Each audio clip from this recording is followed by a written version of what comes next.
जी students, आज जो topic start करना है वो नया चैप्टर है आपका केमिकल बॉन्डिंग। पीछे हमने कंप्लीट कर लिया 5th चैप्टर में जितना आपका स्मार्ट सिलेबस में इंक्लूड था। ठीक है, केमिकल बॉन्डिंग क्या होता है हम इसको स्टडी करेंगे और कौन कौन से टॉपिक इंक्लूड है। ठीक है, केमिकल बॉन्डिंग सिंपल नाम बता रहा है द टाइप ऑफ बॉन्ड, ये force of attraction between the bonded atoms. ठीक है, इस चीज़ को स्टडी करेंगे हम लोग। फर्स्ट ऑफ ऑल क्या है इंट्रोडक्शन। अ केमिकल बॉन्ड असल में होता क्या है? A chemical bond is a force which hold together two or more atom or ions to form a large variety of compound। Simple बात है कि आपने देखा है जब टू या टू से ज्यादा एटम्स कंबाइन करते हैं तो मॉलिक्यूल्स बनते हैं। अब जो मॉलिक्यूल बने हैं तो वो कौन सी फोर्स है जो दो एटम्स को कंबाइन रखती है? वो क्या चीज है जो दो एटम्स को या बहुत सारे एटम्स को इन अ मॉलिक्यूल कंबाइन रखती है या आयंस को कंबाइन रखती है और वैरायटी ऑफ मॉलिक्यूल कंपाउंड्स बनाती है? तो हम कहते हैं it is a force which hold. Basically chemical bond वो फोर्स है जो दो या दो से ज्यादा एटम्स को या आयंस को आपस में होल्ड टुगेदर करती है और large number of variety of compounds बना लेती है। This is called chemical bond. This is the definition of chemical bond. ये केमिकल बॉन्ड की आपके पास डेफिनेशन आ गई। ठीक है, फोर्स है आपके पास। The forces which are responsible for such bonding and the shape of the molecule form are as a result of chemical combination. कहते हैं वो फोर्सेज जो रिस्पॉन्सिबल है ऐसी बॉन्डिंग के लिए और शेप्स के लिए, शेप ऑफ द मॉलिक्यूल्स के लिए, ये तमाम केमिकल कॉम्बिनेशन होती हैं। The theory of chemical bonding has been major problem for modern century. कहते हैं जो थ्योरीज जो थी मॉडर्न सेंचुरी में एक बड़ी प्रॉब्लम कर रही है कि कैसे एटम कंबाइन करते हैं, कौन कौन सी फोर्सेज उन्हें कंबाइन करती है। ठीक है, हम इस चैप्टर के अंदर स्टडी करेंगे। किसके बारे में स्टडी करेंगे? आपके केमिकल बॉन्ड की नेचर क्या हो सकती है, बॉन्ड कैसे फॉर्म्ड होते हैं बिटवीन एटम्स के दरमियान, ये तमाम चीजें हम इसमें स्टडी करेंगे।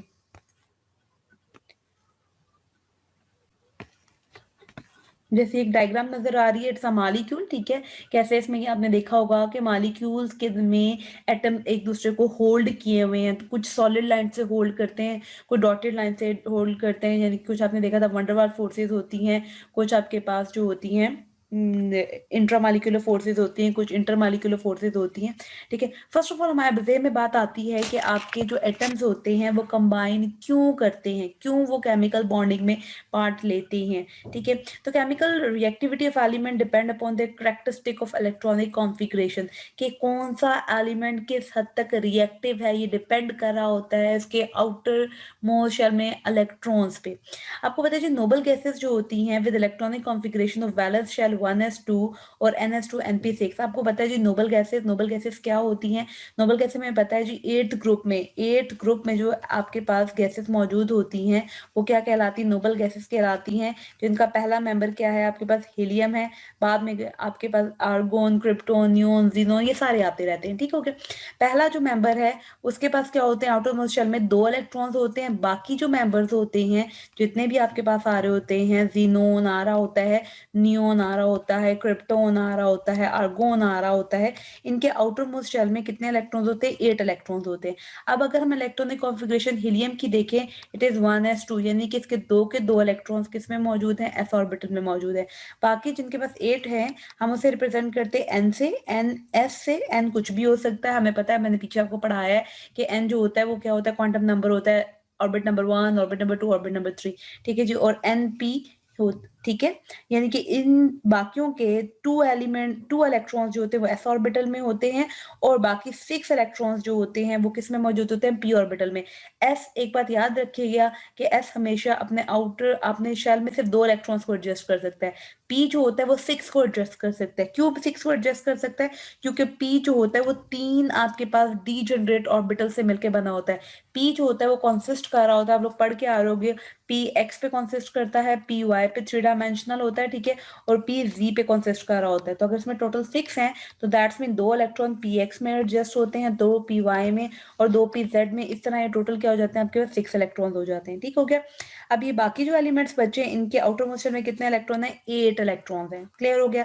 अब इसके आउटर मोशन में 2 इलेक्ट्रॉन है, तो ये कौन सा रूल फॉलो कर रहा है? डुबलेट रूल फॉलो कर रहा है। डुबलेट का मतलब होता है कि एलिमेंट की कोशिश होती है कि अपने आउटर मोशन में या तो 2 इलेक्ट्रॉन्स पूरे कर ले या अपने आउटर मोशन को ऑक्टेट रूल को फॉलो कर ले। ऑक्टेट रूल क्या होता है? ऑक्टेट रूल होता है कि अपने आउटर मोशन में 8 इलेक्ट्रॉन्स को पूरा कर ले। अब देखो ये आपके पास क्या है? ये दोनों ऑर्बिटल्स कंप्लीट हैं। एस भी कंप्लीट, एस में भी पूरे 2 आ गए, पी में भी टोटल 6 आ गए क्योंकि 8 है हो गए। ठीक है, इनके ऑर्बिटल्स क्या है? कंप्लीट हैं। ठीक हो गया। तो अब क्या होता है आपके नोबल गैसेस की इलेक्ट्रॉनिक कॉन्फ़िगरेशन जो होती है वो 1s2b हो सकती है और ns2np6 neon, argon, krypton and xenon है। Show little tendency. अब क्या होता है कि आउटर मोस्ट शेल कंप्लीट है तो ये रिएक्टिविटी शो बहुत कम करते हैं। ऑब्वियसली जब कंप्लीट है, हर चीज़ इनके पास मौजूद है, तो इन्हें क्या ज़रूरत है किसी दूसरे के साथ जो है वो बॉन्डिंग करने की। बॉन्डिंग तो इस सूरत में की जाती है कि जब अपने आउटर मोस्ट शेल में 8 या 2 इलेक्ट्रॉन्स को पूरा किया जाए। They are just only a few stable, कहते हैं कुछ स्टेबल कंपाउंड्स मौजूद भी हैं जो फॉर्म्ड होते हैं दीज एलिमेंट, जैसे ज़ीनोन फ्लोराइड है, F2 है, ज़ीनोन F4 आ गया, ज़ीनोन OX2 हो गया और ज़ीनोन O3 हो गया। Noble gases do not react with another go. एक बात याद रखिएगा, नोबल गैसेस का आउटर मोस्ट शेल कंप्लीट है तो ना तो खुद किसी दूसरी नोबल गैस के साथ रिएक्ट कर सकती हैं। ये गैसेस सबसे ज्यादा स्टेबल एलिमेंट है प्यूरे प्रोडिक टेबल के अंदर। ठीक है, अब नोबल गैसेस जो होती है वो बहुत ज्यादा स्टेबल है, ये हम एक्सप्लेन कर सकते हैं the basis of special electronic configuration. Outermost S&P orbital are completely filled. अभी मैंने बताया आउटर मोस्ट जो होता है वो कंप्लीटली फिल्ड होता है। सिर्फ हीलियम जो होता है वाहिद होता है जो जिसमें 2 इलेक्ट्रॉन्स होते हैं। ठीक है, बाकी जितने भी आपके पास नोबल गैसेस आती हैं उनके अंदर कितने मौजूद होते हैं, टोटल 8। यानी कि 2 इलेक्ट्रॉन्स जो होते हैं वो किस में होते हैं, S में हो सकते हैं, और बाकी जो 6 इलेक्ट्रॉन्स होते हैं वो P में होते हैं। तो P में सिर्फ 6 ही आ सकते हैं, S में हमेशा 2 आते हैं। तो दोनों मिलके क्या बना रहे हैं, 8 बना रहे हैं, जिससे क्या हो रहा है, ऑक्टेट कंप्लीट हो रहा है आपके पास। जी, ऑल अदर एलिमेंट्स कंबाइन। अब एलिमेंट्स बाकी क्या करते हैं, इसकी हम जर्नल एग्जांपल ले लेते हैं। आप देखो क्लास में अगर कोई बच्चा फर्स्ट पोजीशन ले रहा है तो बाद में हर बच्चे की कोशिश होती है कि वो उतने नंबर अटेन करे, उस लिहाज से वो मेहनत करता है। या तो खुद पढ़ता है या अकेडमीज ज्वाइन कर लेता है, ठीक हो गया, या फिर आपस में कंबाइन स्टडी कर लेता है, ठीक हो गया। तो हमेशा इसी तरह प्रोडक्ट टेबल में भी हर एलिमेंट की कोशिश होती है कि वो अपने आप को स्टेबल कर सके अकॉर्डिंग टू किसकी तरह, नोबल गैसेस की तरह। और इस पर्पस के लिए वो क्या करते हैं, दूसरे एलिमेंट्स, बाकी ग्रुप के एलिमेंट्स क्या करते हैं, कंबाइन करते हैं एक दूसरे के साथ ताकि अपने आप को स्टेबल कर सके। अब वो स्टेबिलिटी कैसे कर सके, या तो अपना इलेक्ट्रॉन लूज कर देते हैं, या अपना इलेक्ट्रॉन या क्या कर लेते हैं, गेन कर लेते हैं, या शेयरिंग कर सकते हैं। यानी कि या तो वो क्या करेंगे, आयनिक बॉन्ड बनाएंगे। आयनिक बॉन्ड कैसे बनता है, बाय लूज ऑफ इलेक्ट्रॉन और बाय गेन ऑफ इलेक्ट्रॉन। या वो शेयरिंग करते हैं जैसे कोवलेंट बॉन्ड में होता है, या वो कोवलेंट बॉन्ड के जरिए अपना ऑक्टेट कंप्लीट करेंगे, या वो कोऑर्डिनेट कोवलेंट बॉन्ड बनाएंगे ताकि अपनी इलेक्ट्रॉनिक कॉन्फ़िगरेशन को नियरेस्ट कर सके किसके, नोबल गैसेस की तरह, और अपने आप को स्टेबल कर सके। The tendencies of atom to attain a maximum of 8 electron in the valence shell is known as octet rule. अभी बताया कि ऑक्टेट रूल क्या होता है, कि वो टेंडेंसी जिसमें एक एटम की कोशिश होती है कि वो आउटर मोस्ट शेल में टोटल 8 इलेक्ट्रॉन पूरा कर सके, this is called octet rule. और अगर एलिमेंट की कोशिश हो कि अपने आउटर मोस्ट शेल में 2 इलेक्ट्रॉन्स को पूरा करे जस्ट लाइक हीलियम, तो दिस इज कॉल्ड डुबलेट रूल। आप इसे डुबलेट रूल कहते हो, ठीक हो गया। In certain cases, both tendencies, for example, lose or gain of electron have been observed, but the system will go by the condition which chemical combination takes place. कहते हैं loose कर रहा है इलेक्ट्रॉन या गेन कर रहा है, लेकिन क्या होता है सिस्टम में एटम्स आपस में कंबाइन कर लेते हैं, ठीक हो गया। For example in chemical combination, जैसे केमिकल कॉम्बिनेशन हम देख रहे हैं, कौन सा देख रहे हैं जी, सोडियम हाइड्राइड का केमिकल कॉम्बिनेशन देख रहे हैं, ठीक है जी। इसमें क्या होता है जी, एटम आपका सोडियम जो होता है वो अपना एक इलेक्ट्रॉन क्या करता है, लूज करता है।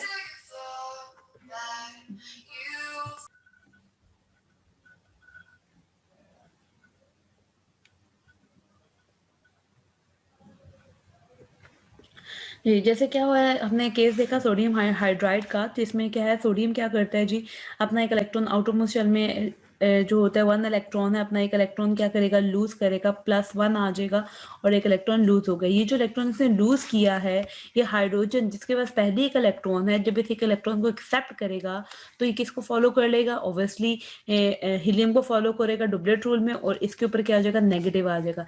ये पॉजिटिव और ये नेगेटिव जब आपस में कंबाइन करते हैं इलेक्ट्रोस्टैटिक फोर्स ऑफ इंट्रैक्शन के जरिए, तो इनके दरमियान जो बॉन्ड होता है वो क्या कहलाता है, आयनिक बॉन्ड कहलाता है, ठीक हो गया। Hydrogen atom gain an electron, hydrogen atom जो है वो इलेक्ट्रॉन को क्या कर रहा है, गेन कर रहा है इन द फॉर्मेशन। इसी तरह HF की फॉर्मेशन अगर आप चेक करें, ठीक है जी, तो HF में भी क्या होता है, हाइड्रोजन जो होता है, HF में हाइड्रोजन अब क्या कर रहा है, अपना एक इलेक्ट्रॉन डोनेट कर रहा है, ठीक है जी, या तो हमने कहा था लेकर या देकर, ये डिपेंड करते हैं कि किस तरह एटम के सब वो कंबाइन कर। अब यहाँ पे वो क्या कर रहा है, एक अपना इलेक्ट्रॉन डोनेट कर रहा है, और उस पर कौन सा चार्ज आ रहा है जी, ऑब्वियसली नेगेटिव, पॉजिटिव चार्ज आ रहा है। हाइड्रोजन के ऊपर क्या आ रहा है जी, इलेक्ट्रॉन देगा इन केस ऑफ दिस, ठीक है।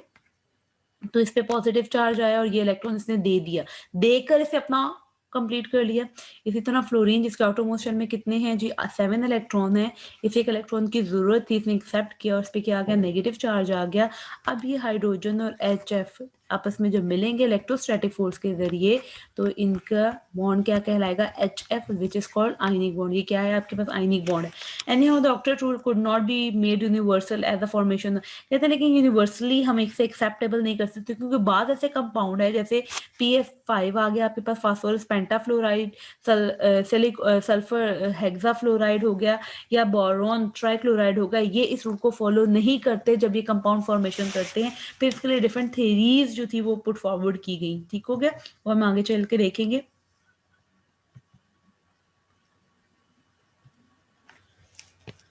जी let us take a look what caused the small charge to appear on the oxygen atom। ये एक एनिमेटेड आपके पास जो है बॉन्डिंग आ रही है, ठीक हो गया, जिसमें कैसे आपके पास जो है वो ऑक्सीजन और हाइड्रोजन जो है बॉन्डिंग के जरिए कंबाइन करें। अब देखिए यहाँ पर आपको एक एग्जांपल दे रहे हैं, ठीक है, जैसे एग्जाम्पल दे रहे हैं जो लिथियम। अब देखें लिथियम के क्या हो रहा है जी, टोटल इसके पास कितने होते हैं 3 इलेक्ट्रॉन है, लिथियम के पास टोटल 3 इलेक्ट्रॉन है। ये इलेक्ट्रॉन को क्या करता है लूज करता है, जब ये इलेक्ट्रॉन लूज करेगा इस आउटरमोस्ट शेल से 2s से एक इलेक्ट्रॉन लूज किया, पीछे क्या बचा 1s2 बच गया, यानी कि अब ये किसको है नोबल गैस के लिए हमको फॉलो कर रहा है, यानी कि इलेक्ट्रॉन लूज करके। इसी तरह आपके पास क्या है जी मैग्नीशियम आउटरमोस्ट शेल में कितने टोटल इलेक्ट्रॉन कितने 12 कैसे आए, हम 12 को देख लेते हैं जी। आपके पास क्या होगा 1s2 2s2 2s2 और 2p क्या होगा 6 होगा, ठीक है। इलेक्ट्रॉनिक कॉन्फ़िगरेशन आप लोगों ने स्टडी की होगी 3s2 होगा, ठीक हो गया। टोटल 12 इलेक्ट्रॉन्स हो गए। अब ये क्या करता है अपने 2 इलेक्ट्रॉन्स को लूज कर देता है। जब ये 2 इलेक्ट्रॉन 3s2 में से लूज करेगा तो पीछे कितने बच जाएंगे आपके पास पीछे जो है 1s2 और 2p6, यानी कि अगर इस कॉन्फ़िगरेशन को देखें तो टोटल 6 हो गए टोटल। और जो 10 इलेक्ट्रॉन्स हैं ये किससे मिल रहे हैं नियोन से मिल रहे हैं, कि नियोन की इलेक्ट्रॉनिक कॉन्फ़िगरेशन अटेन कर लेंगे। अब देखो इन दोनों ने क्या लूज करके आपके पास नोबल गैसेस की इलेक्ट्रॉनिक कॉन्फ़िगरेशन अटेन की। फ्लोरीन को देखें टोटल कितने हैं 9 है, अगर इसकी इलेक्ट्रॉनिक कॉन्फ़िगरेशन ड्रॉ करें 1s2 2s2 इसकी इलेक्ट्रॉनिक कॉन्फ़िगरेशन क्या होगी 1s2 9 को पूरा करना है ना 1s2 2s2 हो गया, then 2px 2py and 2pz आ गया, ठीक हो गया 1 2 3 4 5 6 7 8, ठीक है जी 9 पूरे हो गए 1 1 2 3 4 5 इलेक्ट्रॉन्स हो गए। अभी क्या करेगा जी इसमें से इलेक्ट्रॉन्स को क्या करेगा ऑब्वियसली अपने इनमें से एक इलेक्ट्रॉन को जब इधर गेन करेगा तो यहाँ पे टोटल कितने आ जाएंगे, जब यहाँ से गेन करेगा तो यहाँ पे टोटल कितने होंगे, पहले पी में कितने थे 5 थे, अब पी में कितने हो गए 6 हो गए, जो किसके इक्वल हो गया नियोन। यानी कि लूज करके और गेन करके वो क्या करते हैं इलेक्ट्रॉनिक नियरेस्ट नोबल गैसेस की इलेक्ट्रॉनिक कॉन्फ़िगरेशन अटेन कर लेते हैं और अपने आप को उस तरह क्या कर लेते हैं स्टेबल कर लेते हैं, ठीक हो गया। ये स्टेबिलिटी का मेथड है। Electron energetics of bond formation,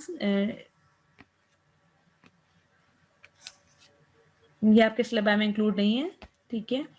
अब आपके जो सिलेबस में इंक्लूड है वो है एटॉमिक साइजेस, एटम का साइज, ठीक है। एटम का साइज क्या है आपका वो हम चेक कर लेते हैं ji. Ji the size of the atom is very important, बहुत इंपॉर्टेंट है क्योंकि हमारे पास जितनी भी फिजिकल और केमिकल प्रॉपर्टीज होती हैं वो किससे रिलेट करती हैं आपके साइज से रिलेट कर रही होती है, ठीक है। तो इससे हमें साइज बहुत करना है। हम अज्यूम करते हैं कि एटम का जो साइज होता है वो क्या स्फेरिकल है, that's why we report the various type of radii to guess their size. इसी वजह से हम क्या करते हैं अगर हम कंसिडर करें कि एटम स्फेरिकल है, ठीक है, तो हम इसके डिफरेंट रेडियाई को डिस्कस कर सकते हैं। इस रीजन की वजह से हम साइज को ऑफ एटम को एक्सप्रेस करते हैं किसमें, अगर एटम की बात करें एटॉमिक रेडियाई, आयन की बात करें तो आयनिक रेडियाई, कोवलेंट की बात करें तो क्या कहलाएगा आपके पास कोवलेंट रेडियाई कहलाएगा, ठीक हो गया। डिपेंड करता है कि आप जिस चीज को स्टडी कर रहे हो उसमें किस टाइप की बॉन्डिंग मौजूद है, ये डिपेंड कर रहा होता है। अगर आप आयनिक बॉन्ड को स्टडी कर रहे हो तो दैट्स मीन उसमें क्या मौजूद है आयनिक रेडियाई स्टडी करोगे आप। अगर आप कोवलेंट बॉन्डिंग को स्टडी कर रहे हो तो उसमें कोवलेंट रेडियाई डिस्कस किया जाता है। द एटॉमिक रेडियाई मीन, अब एटॉमिक रेडियाई का मतलब क्या होता है, हम कहते हैं कि आपको पता है कि एटम के गिर्द कोई शार्प क्लियर बाउंड्री नहीं होती, हम क्योंकि एटम के गिर्द जो बाउंड्री होती है वो क्लाउड होता है। तो हम क्या करते हैं, दो एटम्स के दरमियान का डिस्टेंस क्या कर लेते हैं, the average distance between the nucleus of the atom and its outermost electronic shell. तो हम क्या करते हैं जी, आपका न्यूक्लियस का और न्यूक्लियस के बाद उस शेल का डिफरेंस ले लेते हैं, एवरेज डिस्टेंस ले लेते हैं जो आउटर मोस्ट शेल है। आउटर मोस्ट शेल और न्यूक्लियस का हम क्या लेंगे, एवरेज डिस्टेंस लेंगे, the distance between the nucleus of the atom and its outermost electronic configuration. This is called atomic radii. ठीक है जी, ये हमारे पास क्या कहलाता है, atomic radii कहलाता है। atomic radii of an atom can not determine precisely, ये क्वेश्चन आता है पेपर के अंदर कि आप किसी भी एटम के रेडियाई को करेक्टली मेजर क्यों नहीं कर सकते, रीजन क्या है। फर्स्ट ऑफ ऑल हमें पता है जी, आपके एटम के गिर्द कोई शार्प बाउंड्री नहीं है, probability of finding of electron never become exactly zero even the large distance from the nucleus। हमने पीछे पढ़ा था जी प्रोबेबिलिटी ऑफ फाइंडिंग, वो पॉइंट जहां पे probability of finding the electron is maximum is called orbitals. ठीक है, ये बात की थी। अब कहते हैं हम इस चीज से भी नहीं इनकार कर सकते, मे बी आपके न्यूक्लियस से काफी दूर जाके भी आपको इलेक्ट्रॉन मिल सकता है। ठीक है जी, हम इस इम्कान को कभी भी जीरो कंसिडर नहीं कर सकते कि आपका इलेक्ट्रॉन न्यूक्लियस से काफी डिस्टेंस में मौजूद है। ठीक हो गया, क्लाउड है ना आपके पास। Electronic probability distribution is affected by neighbouring atom. इसके अलावा जो आपके इलेक्ट्रॉनिक की डिस्ट्रीब्यूशन है, इलेक्ट्रॉन जो आपके न्यूक्लियस के गिर्द रिवॉल्व कर रहे हैं वो भी नाइबर्स एटम के जरिए अफेक्टेड हो सकते हैं। मे बी उसके गिर्द कोई और एटम आ जाए, उसका इलेक्ट्रॉन उस इलेक्ट्रॉनिक क्लाउड को क्या करे, रिपेल करे, जिसकी वजह से साइज में डिफरेंस आ जाता है। इस वजह से साइज ऑफ वन एटम में change from compound to another. इसी वजह से एक एटम का साइज जो होता है एक कंपाउंड में दूसरे से डिफरेंस हो सकता है। तो ये दो रीजंस हैं जिसकी वजह से हम आप accurately radius of an atom determine नहीं कर सकते।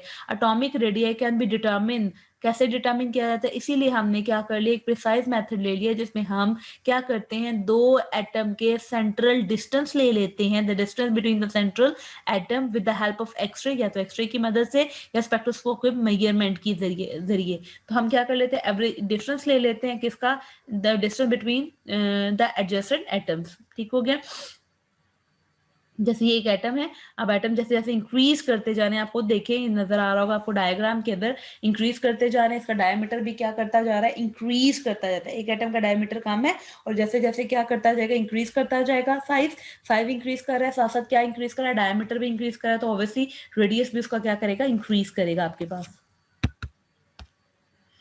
जी, variation of atomic radii in the product table. अब आपने प्रोडक्ट टेबल को स्टडी करना है, प्रोडक्ट टेबल में एटॉमिक रेडिया का वेरिएशन क्या होती है। हम दो वेरिएशन स्टडी करेंगे। आप लोगों ने पढ़ा हुआ है कि टॉप टू बॉटम जाएं, टॉप टू बॉटम जो होती है वो चीज क्या कहलाती है, ग्रुप कहला रही होती है। This is called vertebral column. Vertical column जो आपके प्रोडक्ट टेबल में होते हैं वो ग्रुप्स कहलाते हैं, और हॉरिजॉन्टल रोज जो होती हैं, जो लेफ्ट टू राइट मूव कर रही होती है, वो क्या कहलाती हैं, पीरियड्स कहलाती हैं।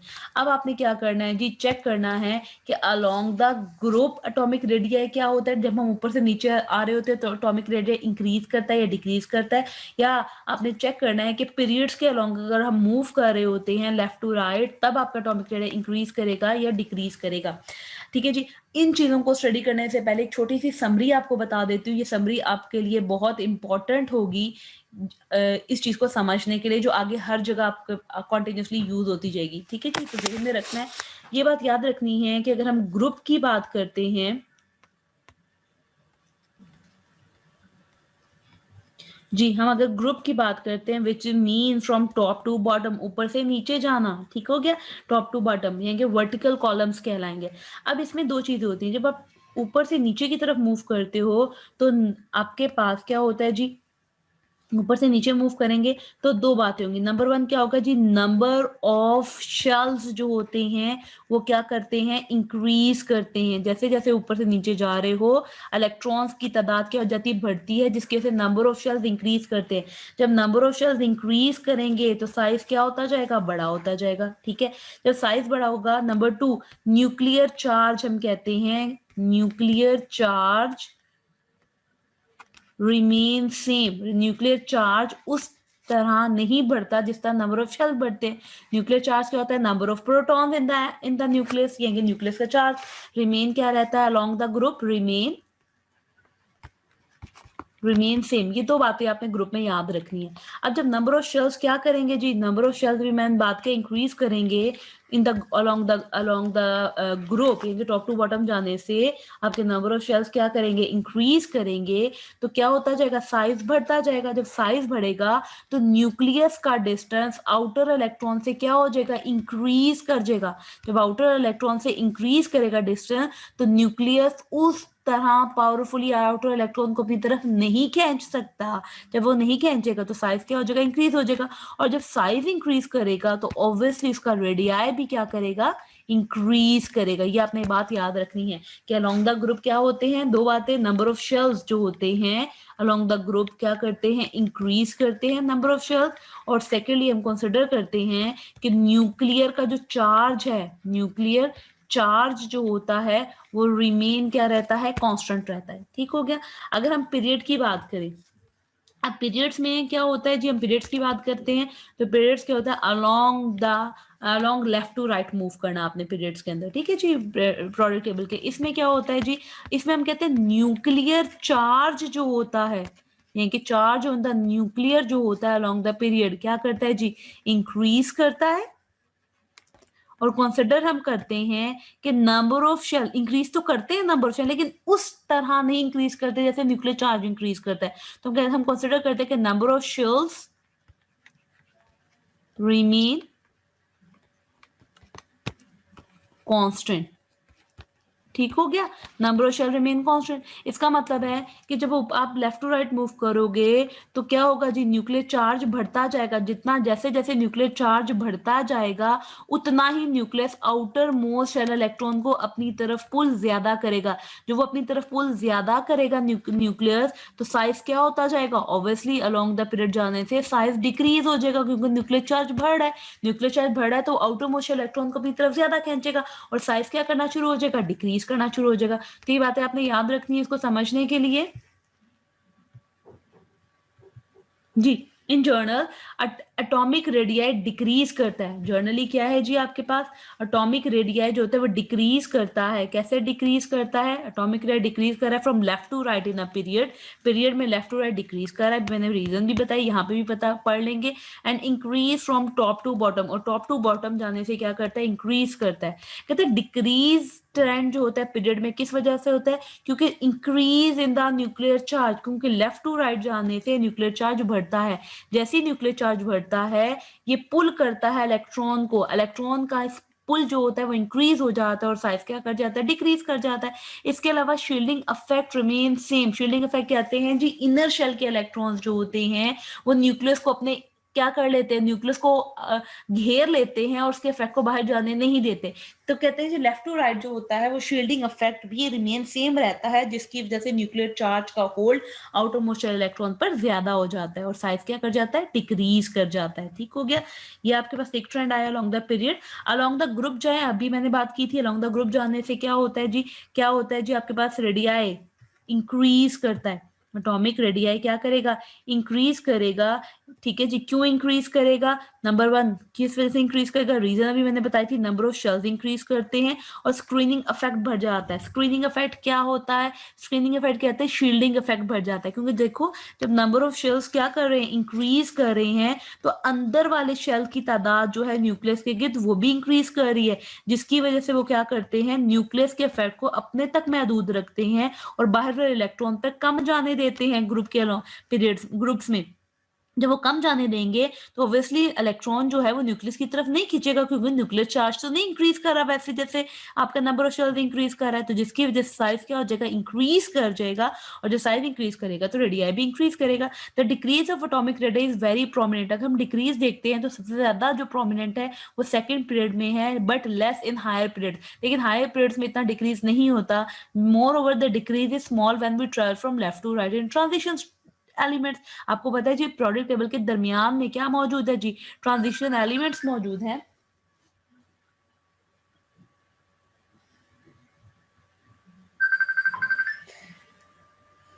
जी ट्रांजिशन एलिमेंट्स मौजूद है प्रोडक्ट टेबल के दरमियान में। जैसे ये आपके पास प्रोडक्ट टेबल, आपको एटॉमिक रेडियाई का ट्रेंड नजर आ रहा है, बड़ा अच्छा इन्होंने क्लियरली एक्सप्लेन किया हुआ है। ठीक है जी, एटॉमिक रेडियाई ट्रेंड्स। ठीक है, तो दरमियान में ये जो एलिमेंट्स मौजूद हैं आपके पास, दीज एलिमेंट्स जो दरमियान में मौजूद हैं, ये क्या कहलाते हैं? ट्रांजिशन एलिमेंट्स कहलाते हैं आपके पास, ठीक हो गया। ट्रांजिशन एलिमेंट्स है, कहते हैं स्क्रीनिंग इफेक्ट जो होती है उसे शील्डिंग इफेक्ट भी कहते हैं, ठीक हो गया। This is responsible for decrease in the force of technology. जितनी जितनी शील्डिंग इफेक्ट बढ़ता जाएगा, जितना जितना इनर शेल बढ़ते जाएंगे, उतना न्यूक्लियस का होल्ड आउटर मोस्ट या वैलेंस शेल इलेक्ट्रॉन पे कम होगा और साइज क्या करता जाएगा? इंक्रीज करता जाएगा, आपका साइज जो है वो बढ़ता जाएगा। जी, ये प्रोडक्ट टेबल आपके पास मौजूद है, ठीक हो गया। प्रोडक्ट टेबल में अगर आप देखो, अगर आप क्लियरली देखो तो आपको समझ आएगा कि जैसे जैसे हम अलोंग द ग्रुप जा रहे हैं, डाउन द ग्रुप जा रहे हैं, हर एक का क्या इंक्रीज कर रहा है? एटॉमिक मास इंक्रीज कर रहा है। जब एटॉमिक मास इंक्रीज करेगा तो ऑब्वियसली इलेक्ट्रॉन्स को एडजस्ट करने के लिए क्या करना पड़ेगा? नंबर ऑफ शेल्स को इंक्रीज करना पड़ेगा, ठीक हो गया। लेकिन अलोंग द पीरियड जा रहे हैं तो उस तेजी से आपका एटॉमिक मास इंक्रीज नहीं कर रहा, ठीक है जी। तो आपका न्यूक्लियर चार्ज जो है वो ज्यादा होता जा रहा है, ठीक है। जब न्यूक्लियर चार्ज ज्यादा होता जाएगा तो आउटरमोस्ट शेल को अपनी तरफ ज्यादा खींचेगा। ये दरमियान वाले जो एलिमेंट्स मौजूद हैं जो आपको नजर आ रहे हैं, बी ब्लॉक, ये क्या कहलाते हैं? ट्रांजिशन एलिमेंट्स कहलाते हैं। इन्हें कोनाइज एलिमेंट्स भी कहा जाता है, ठीक है। आयनिक रेडियाई की हम बात करें, ठीक है जी। आयनिक रेडियाई का मतलब क्या होगा जी? आयंस के दरमियान जो रेडियाई है, this is called ionic radii. और कोवलेंट रेडियाई का क्या मतलब होगा जी? कोवलेंट कंपाउंड्स के दरमियान जो रेडियाई है वो क्या कहलाएगा? कोवलेंट रेडियाई कहलाएगा आपके पास।